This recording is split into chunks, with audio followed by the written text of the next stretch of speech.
Hello everyone. Today we are going to discuss one very important factor that affects the current flowing through a conductor, and that is the potential difference, right? So as we all know that whenever we talk about the potential difference, it is the difference in the electric pressure at the two ends of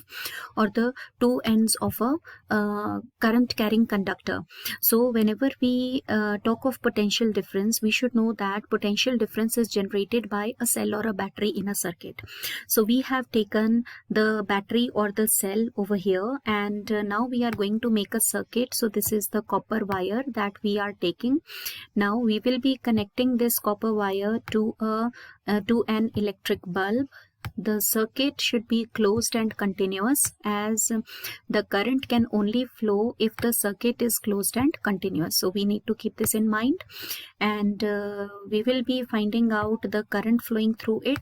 So it has to be connected in series. This is the ammeter that is connected in series now to the device of whose electric current we have to find out. And right now you all can see that it is not showing any kind of reading because the circuit is open. So slowly we have to make the circuit complete. And now when we are making the circuit complete, as you all can see, we need a lot of wires. Okay, so these are the copper wires, and you can see the free electrons in the copper wire. But what you see that right now the electrons are not able to move. They are not moving because there is no potential difference and the circuit is open. Right now let us take a switch also over here, and let us now connect it to the battery. Right, so everything is now in place, and if you all can see the current right now, it is it is not there in the circuit, right? So when we are talking about the current, it is not flowing right now because the circuit is open, right? And if I tap on to the potential, so you all can see that right now the potential is of 9 volt. Okay, now let me just quickly close the circuit, and we can also read the potential difference by using a device which is called as the voltmeter. So let me just put it over here. You all can see that this is the red terminal of the voltmeter. This is the positive, and the orange end of the battery means it is the positive terminal. So the positive of the voltmeter has to be connected to the positive terminal of the battery, right? And the negative one over here, it is the negative of the voltmeter, and the negative of the battery over here is shown by the black sign, right? The black color.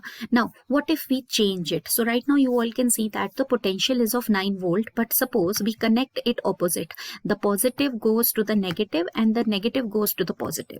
So the reading remains the same. It only shows that there is a negative sign.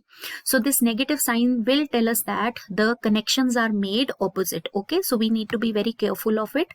It should be the positive of the voltmeter should be connected to the positive terminal of the battery, and the negative of the voltmeter should be connected to the negative of the battery, right? And we can also find out the potential difference by tapping on the battery, and when we tap on the battery, you all can see that the voltage means potential difference is 9 volt.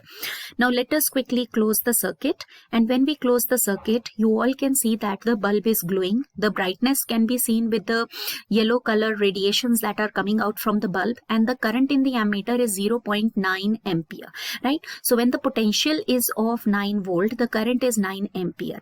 Now we are going to understand that what will happen when we will make the potential difference to be double or maybe half. So let us now understand that what if we make the potential difference double? What will happen? What change will be there, right? So right now it is 9.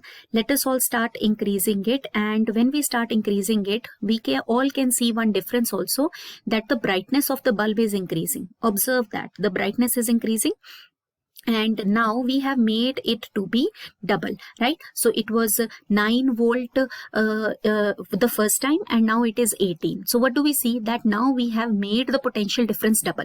Now when we make the potential difference double, have a look onto the ammeter. The reading of the current becomes 1.8 ampere.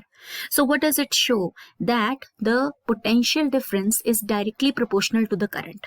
We have doubled the potential difference. The current flowing through the circuit has also doubled, and since the current flowing through the circuit has doubled, the brightness of the bulb has also increased. Now let us make it to be half of the initial potential difference. So the first reading was of 9 volt. Now let us make it half of that, and it will be 4.5 volt. Now let us all see, and when I am changing the value of the potential, you all can see that the brightness of the bulb is also reducing. So let us now make it to be 4.5 volt. And when we are making it, you all can see that the current value has decreased to half of its initial value, right? So hence it is proved that the potential difference is directly proportional to the current flowing through the circuit, right? If we double the potential difference, the current also becomes double. If we half the potential difference, then the current will also become half. This is about Ohm's law. It is a very important law, that is Ohm's law. So you all can see that right now the flow of the electrons, free electrons, has also decreased, right? And we can also show the direction of the conventional current. Current moves from the positive terminal to the negative terminal, and electrons move from the negative to the positive. And when we will increase the potential difference, you all can see that the motion of the free electrons also increases, and that is why the current also increases on increasing the potential difference, and the brightness of the bulb will also change. Thank you, everybody.